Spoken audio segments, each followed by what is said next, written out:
வணக்கம் கைஸ், நம்ம பண்ண சிக்கமான காம்படிஷனில் என்ன நான் ப்ளேஸ் பண்ணணும்னு சொல்லிட்டு இந்த வீடியோவில் சொல்கிறேன். அதுக்கு முன்னாடி நம்மளை சப்போர்ட் பண்ண அனைத்து நல்லுள்ளவங்களுக்கும் ஒரு பெத்த சைஸ் நன்றி. அப்புறம் நிறைய பேர் சப்போர்ட் பண்ணியிருந்தீங்க, அதே மாதிரியே இனி போடுற வீடியோவுக்கும் சப்போர்ட் பண்ணுங்கள். அப்போ தான் எனக்கும் ஒரு மோட்டிவேஷனாக இருக்கும்.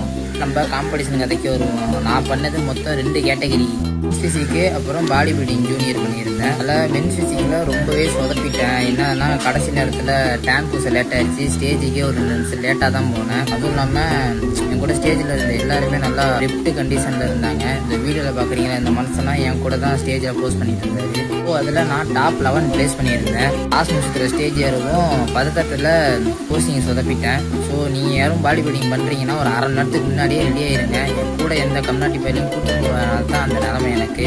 ஸோ ஃபஸ்ட்டு ஒரு நல்ல ஃப்ரெண்டாக சூஸ் பண்ணி கூட வச்சுக்கோங்க. இதுதான் பாடி பில்டிங்கு. பாடி பில்டிங் காம்படிஷனில் மொத்தமாக என் கூட 37 பேர் போஸ்ட் பண்ணாங்க.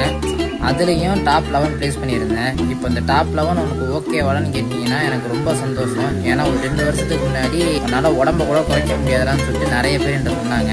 அப்படி இருந்தானா இப்போ ஒரு ஸ்டேஜ் ஏற அளவுக்கு இம்ப்ரூவ் ஆகிருக்காங்கும் போது கொஞ்சம் பெருமையாக இருக்குது. அப்புறம் அங்கே ஸ்டேஜில் நிற்கும் போது எனக்கு ஒரு விஷயம் தோணுச்சு, அடுத்து ஏதாச்சும் காம்படிஷன் பண்ணுறோன்னா அந்த காம்படிஷனில் ஒரு சிக்கமான ஃபிசிக்கோட தான் போய் நிற்கணும். ஸ்டேஜ் ஏறினா கன்ஃபார்ம் டாப் 5ல் நான் இருக்கணும். அந்த மாதிரி ஒரு ஃபிசிக்கை பில்ட் பண்ணிட்டு தான் அடுத்த ஸ்டேஜ் ஏறணும்னு சொல்லிட்டு ஒரு ஐடியா வச்சுருக்கேன். அதுக்காக நல்லா டைம் எடுத்து ஒரு வருஷம் பல்க் பண்ண போகிறேன். அதையும் சீரியஸாக போடுறேன். போன வீடியோக்கு சப்போர்ட் பண்ண மாதிரியே இனி வரும் வீடியோவுக்கு சப்போர்ட் பண்ணுங்கள். வெறும் vlog வீடியோ மட்டும் போடாமல் இன்ஃபர்மேஷனான கண்டென்ட் போடவும் ட்ரை பண்ணுறேன். ஸோ அந்த வீடியோலாம் மிஸ் பண்ணாமல் பார்க்குறதுக்கு இப்போயே சிக்கமாக ஒரு ஃபாலோ பண்ணி வச்சுக்கோங்க. நம்ம நாளைக்கு வீடியோவில் சந்திப்போம். சிக்கமாக இருங்க.